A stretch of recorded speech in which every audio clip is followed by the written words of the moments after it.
Salutations dans la paix mes chers frères et mes chères sœurs. Alors aujourd'hui, lors de cette vidéo, je vais parler de plusieurs sujets pour comprendre la situation actuelle en France et ailleurs. Sur donc la thématique de la révolution sexuelle, avec tout ce que ça a apporté et massifié. Donc je vais parler aussi en parallèle de la théorie du genre, de la massification de l'homosexualité,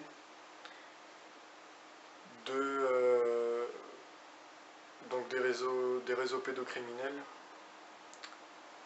etc. Donc je vais commencer par vous parler de la révolution sexuelle qui se déroula dans les années 1950 aux États-Unis par le biais d'un personnage clé du nom de Alfred Kinsey.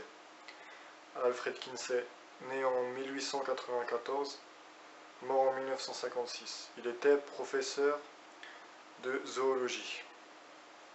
Donc, Alfred Kinsey créa un rapport qui entraînera en Amérique et plus tardivement en Europe une révolution sexuelle, un bouleversement de la norme hétérocentrée et qui comportera donc une banalisation de la fornication, de l'homosexualité, du sexe hors mariage et, dans une autre mesure, du viol, de l'inceste et de la pédophilie.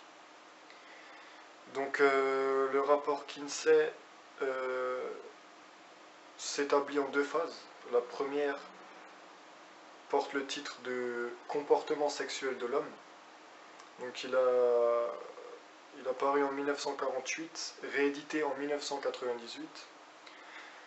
Deuxième titre, donc comportement sexuel de la femme, paru en 1953 et réédité à la même année que le précédent, donc en 1998.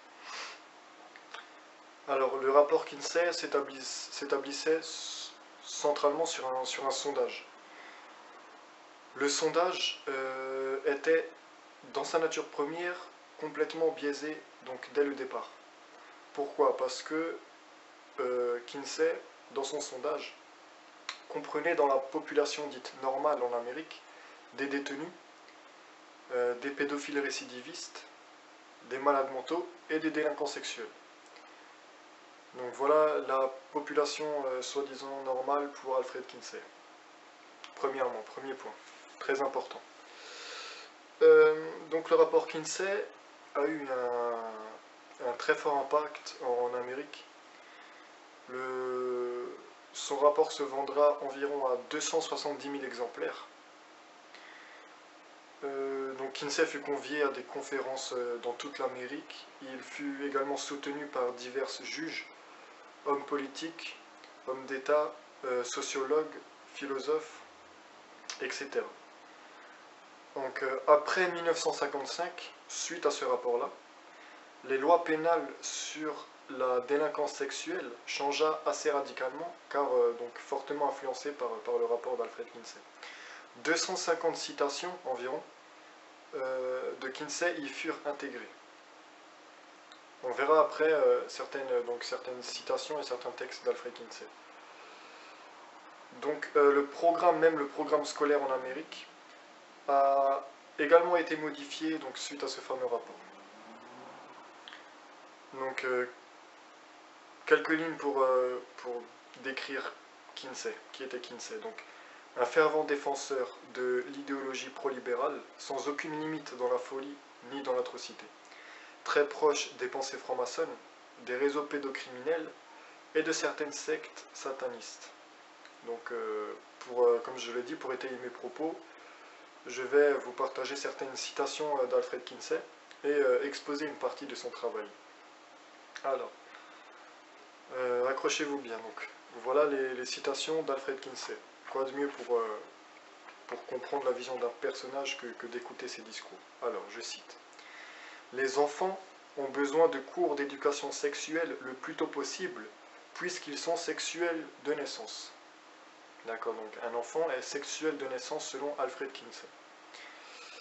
Je ne sais pas vous, mais ça me fait fortement penser à la théorie du genre. mais on verra ça par la suite. Donc, autre citation d'Alfred Kinsey. Les enfants peuvent tirer des bénéfices des relations sexuelles avec des adultes, y compris leurs parents. D'accord, donc apologie de la pédophilie et de l'inceste. Tout ça dans une seule et même phrase. Donc d'après Alfred Kinsey, les délinquants sexuels ne récidivaient que très rarement leurs crimes et devaient donc, de par ce fait, être mis en liberté conditionnelle. Donc Alfred Kinsey disait aussi pareillement que les enfants n'étaient pas vraiment blessés en ayant des contacts sexuels avec un adulte. Donc compte tenu de ce fait, les pédophiles ne devraient pas être incriminés ni incarcérés, étant donné qu'ils n'engendraient aucun mal pour l'enfant. Donc voilà la monstruosité du personnage. Personnage sur lequel d'innombrables personnes se basent, sur lequel le code pénal a changé, le programme scolaire également. Donc voilà le personnage clé à analyser pour comprendre un peu la folie du monde actuellement et l'inversion des valeurs. Voilà, pour exposer un peu son travail, je vais vous parler d'un tableau qu'il a fait suite à certaines expériences qui était censé montrer combien d'orgasmes pouvait avoir un enfant dans un laps de temps bien défini. Donc les tranches d'âge allaient de 5 mois à 4 ans. Donc de 5 mois à 4 ans. Sur un cas, était même affiché 26 orgasmes en 24 heures. 26 orgasmes en 24 heures, voilà ce qui était affiché dans le tableau pour le dernier enfant de 4 ans. Alors, l'orgasme défini par Kinsey était cris, douleurs, pleurs et convulsions. Ok. Un docteur du nom de Gibbard a d'ailleurs, quant à ses tests relatifs au tableau, déclaré clairement que des techniques orales et manuelles étaient utilisées sur les enfants. D'après aussi les propres données du rapport Kinsey, entre 317 et 2035 enfants étaient utilisés en tant que cobayes pour certains tests sexuels. Donc c'est énorme, hein. Entre 317 et 2035 enfants étaient utilisés lors de ces tests. Donc un élément aussi très important dans cette analyse-là, c'est que le rapport d'Alfred Kinsey a été financé par, tiens donc, la Fondation Rockefeller. Fondation Rockefeller qui se justifiait dans le financement du rapport de Kinsey par le but précis d'évincer la morale chrétienne qui était rétrograde et qui empêchait certaines libertés en Amérique, soi-disant. Donc moi, ça me fait fortement penser à un des objectifs de la franc-maçonnerie, donc d'éradiquer toute valeur religieuse d'une société pour y répandre entièrement sa déviance. Donc voilà l'un des buts de la Fondation Rockefeller en finançant ce projet et ce rapport. Donc Alfred Kinsey était aussi soutenu par l'un des premiers dirigeants du lobby gay LGBT et un pionnier des revendications homosexuelles. Donc cette personne se nommait Harry Hay. Il était soutenu, il soutenait le mouvement NAMBLA, donc, qui voulait dire Association nord-américaine pour l'amour homme-enfant. Donc association qui œuvrait centralement et principalement pour la défense et la dépénalisation de la pédophilie. Donc voilà le lien très étroit entre les revendications gays LGBT et les revendications pédophiles. Donc une des lignes idéologiques de NAMBLA était que, je cite, la libération gay et les amateurs d'enfants, donc les pédophiles, devraient connaître le travail remarquable d'Alfred Kinsey. D'accord.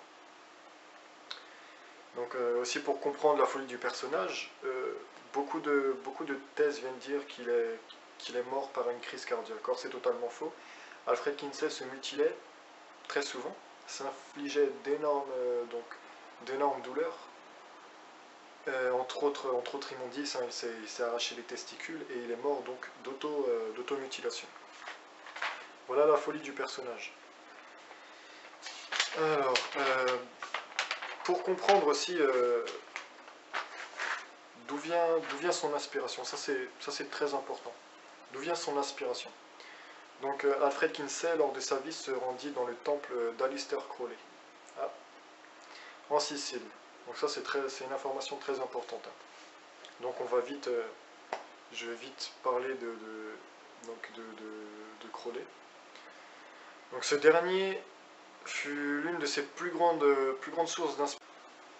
Donc, qui était Aleister Crowley? Donc Aleister Crowley était un célèbre occultiste britannique, fervent défenseur et pratiquant assidu de relations et de rituels sataniques très étranges et en somme tout aussi violents. Il préconisait, attention, tenez-vous bien, donc il préconisait d'avoir un rapport sexuel avec une femme vierge et de la tuer pendant l'apogée de l'acte. Mais il ne s'arrêtait pas là. Le meurtre ainsi effectué, il disait qu'il fallait découper la femme en 6 morceaux et donc noter le nom de 6 démons sur chaque partie. Il était également fervent défenseur du paradigme néolibéral, résumé par sa phrase très concise: « Fais ce que tu veux est l'ensemble de la loi. » Fais ce que tu veux est l'ensemble de la loi. Voilà une de ses idéologies, une de ses lignes directrices. Donc Aleister Crowley figurait aussi sur une pochette d'album des Beatles. Et il est considéré comme l'un des initiateurs des messages subliminaux à caractère satanique dans l'industrie musicale. Donc voilà qui était Aleister Crowley. Donc là, je rappelle qu'il était l'une des premières inspirations d'Alfred Kinsey. Donc Alfred Kinsey se basait sur un satanisme complètement déviant pour fonder son rapport et établir son paradigme sexuel. Aussi, pour clôturer un peu ce chapitre, je vais vous révéler le nom de l'institution Kinsey. Donc, Institut pour l'étude du sexe, du genre et de la reproduction. Du genre et de la reproduction. Donc il y avait déjà ce rapport-là au genre. Maintenant revenons un peu dans l'Hexagone, donc en France. On avait vu donc qu'en Amérique, un des pionniers des revendications LGBT était en relation très étroite avec Alfred Kinsey, avec des associations pédophiles. Donc il y avait ce rapport-là entre gays, du moins lobby gay et lobby pédophile. Je vais démontrer qu'en France, la situation est quasi similaire. Donc, un des pionniers des revendications gays, celui qui a, on va dire, fait forcer le mariage homosexuel et l'adoption, se trouvait être Pierre Berger. Donc Pierre Berger était le mari d'Yves Saint-Laurent. Donc Yves Saint-Laurent, je ne pense pas que j'ai à le présenter, du moins pour sa partie mise en lumière, et je vais plutôt vous parler de sa partie sombre. Donc Yves Saint-Laurent est à l'origine d'une bande dessinée ayant pour titre La Vilaine Lulu. Elle est facilement trouvable via internet. Salim Laibi a fait une très bonne analyse dessus. Et c'est clair et net, hein, c'est le contenu, donc c'est l'apologie de la violence, de la pédophilie, des réseaux pédocriminels, des rituels satanistes et de la zoophilie. Sincèrement, il n'y a pas d'autre interprétation à avoir, c'est pas du second degré. Donc en voyant les pages de la BD, vous comprendrez. Alors, Yves Saint Laurent, entre autres, hein, avait comme égérie Marilyn Manson. Marilyn Manson, on connaît tous un peu sa façon de penser et sa façon d'agir. Il était d'ailleurs un grand ami d'Anton LaVey, fondateur de l'église de Satan aux États-Unis. Donc parenthèse fermée. Alors, Pierre Berger. Qui était-il? Alors Pierre Berger était un membre, du Grand Orient de France, donc une loge maçonnique très influente. Il était un adepte de la pensée libérale libertaire, on va dire un personnage clé de la gauche socialiste. Et encore une fois, moi je préconise toujours pour comprendre un personnage de regarder ses œuvres, de regarder ses actions et ses discours. Alors, Pierre Berger, je vais vous partager une de ses citations, très révélatrice. Alors, je cite, « Je suis pour toutes les libertés ». Donc ça commence très bien. « Je suis pour toutes les libertés. Louer son ventre pour faire un enfant ou louer ses bras pour travailler à l'usine, quelle différence ?» Fin de citation. Donc voilà un peu la vision des choses de Pierre Berger. Donc très capitaliste, très néolibéral, très décadent. Hein, donc c'est vraiment la désacralisation de la famille, la désacralisation de ce qui est la plus belle chose au monde, c'est-à-dire donner la vie, pour en faire de la marchandise. Donc faire de la société tout entière un bien marchand, de chaque élément de la société un bien marchand, même de la famille. C'est aussi un des buts donc, du mariage gay et de l'adoption. Donc voilà, donc Pierre Berger est aussi un grand ami de François Hollande, parrain de SOS Racisme et président de SIDAction. Voilà. Pour le petit passage sur les revendications gays en France. Je vous conseille aussi de faire des recherches. Hein. Ma vidéo n'est pas exhaustive et c'est simplement j'apporte quelques éléments factuels pour comprendre une situation et des faits historiques. Je vous partage aussi quelques pistes de réflexion et je vous invite à faire vos propres recherches et à vérifier les miennes. Et moi, je suis qu'un simple citoyen qui essaye de relayer une information sérieuse, loin de la manipulation médiatique, pour qu'on comprenne vraiment ce qui se passe actuellement et d'où ça vient. Parce qu'il y a toujours une racine au mal. Et pour éradiquer ce mal, il faut s'attaquer à la racine, justement. Et c'est ce que je tâche de faire humblement, à travers plusieurs actes et actions, notamment la réalisation de vidéos. Donc je vais vous parler maintenant aussi de la théorie du genre. Donc, premièrement, avant toute chose, je vais vous démontrer l'existence de cette théorie. Parce qu'on sait que le gouvernement actuel nie l'existence de cette théorie par d'affabulation, de mensonges de l'extrême droite, hein, on connaît leur technique. Donc je vous renvoie ici au site Égalité et Réconciliation, où vous pourrez trouver normalement 11 documents officiels attestant de l'existence de cette théorie. Moi, pour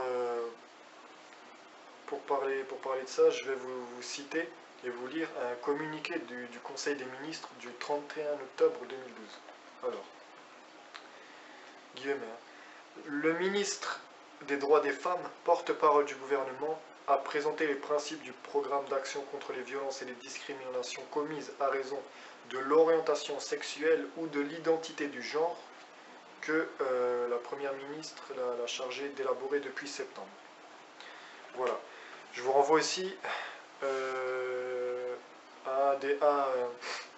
au discours de Najat Belkacem, qui en 2010 et 2011 vantait les vertus de la théorie du genre, puis en 2013, comme par hasard, par perte de mémoire ou autre, a déclaré très clairement et fermement que la théorie du genre n'existait pas.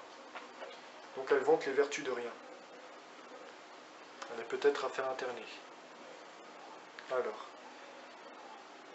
pour comprendre encore une fois, la théorie du genre, il y aura aussi un personnage clé à analyser, dont je vais vous parler, donc, qui se nomme John Monnet. John Monnet, donc c'est né en 1921, mort en 2006, Dieu merci. Psychologue et sexologue, donc il a fortement contribué à forger le terme gender, gender qui veut dire tout simplement théorie du genre. Alors, ce qui est intéressant, c'est qu'au-delà de la théorie, lui, il passa clairement à la pratique, sur deux jumeaux. Deux jumeaux, donc l'histoire se commença avec Bruce Reimer, R-E-I-M-E-R, et Brian, donc c'était deux garçons. Donc c'est un enfant qui subit, Bruce subit une circoncision ratée. Ses parents s'en inquiéta et le présenta à Monet.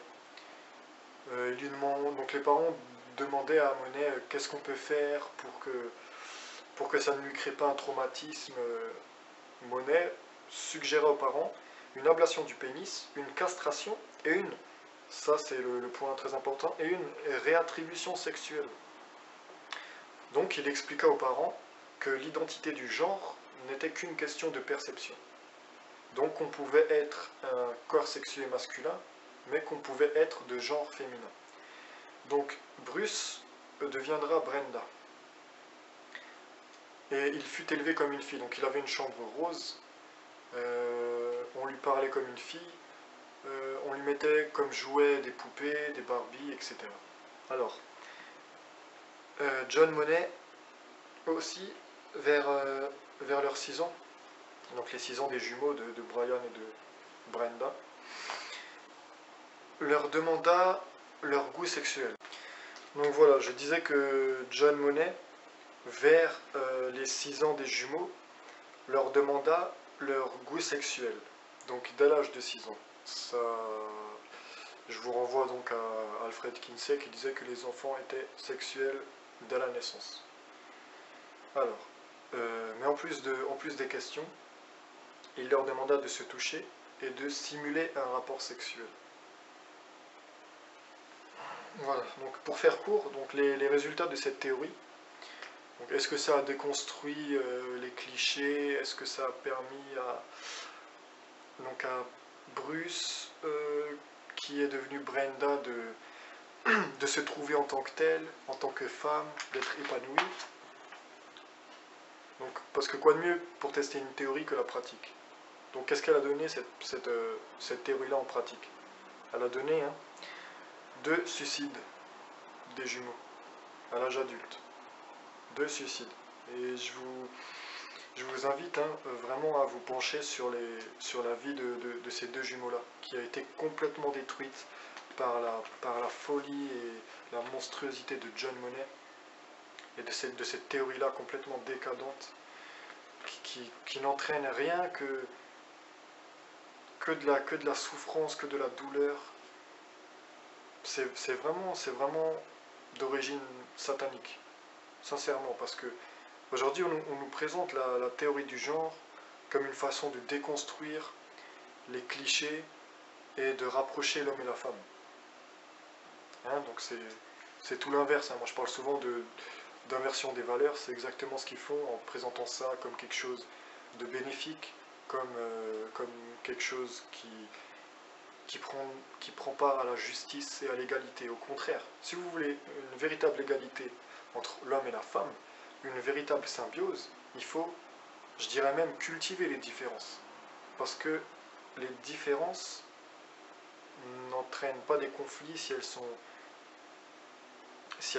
comment dire,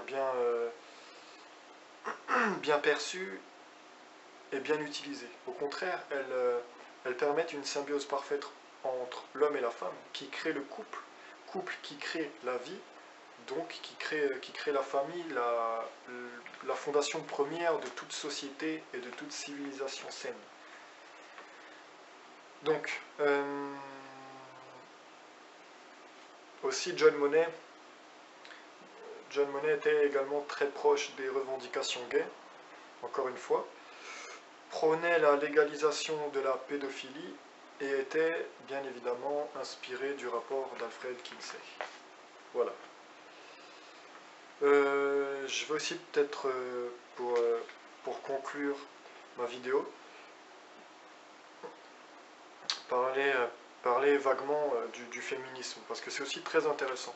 Et ça rejoint un peu les sujets que j'ai évoqués précédemment.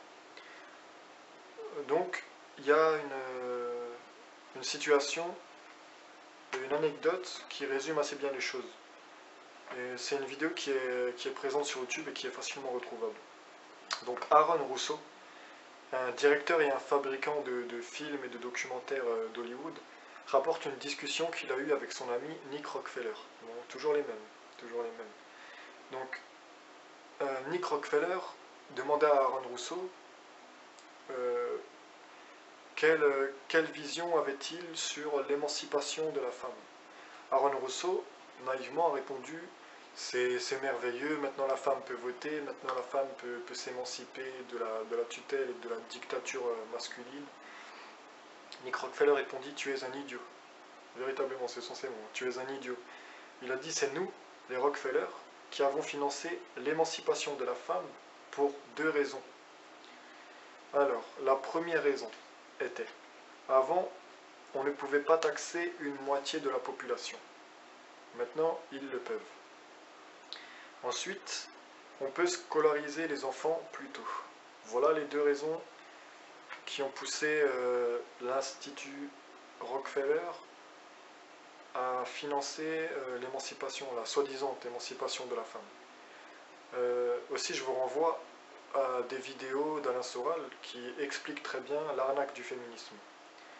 C'est un sujet très intéressant on va dire, qui mérite quasiment une autre vidéo pour étayer, épiloguer et approfondir cette thématique-là. Donc je ne vais pas trop en parler. Je pense avoir fourni assez d'éléments pour comprendre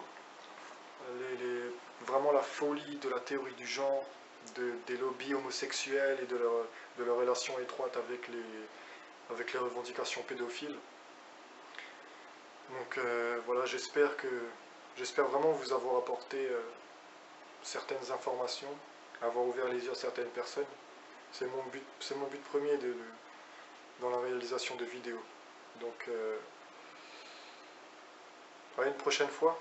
La prochaine vidéo sera axée sur la thématique du sionisme et de ses enjeux à un niveau mondial, et de sa mainmise sur les puissances oligarchiques d'Amérique et d'Europe.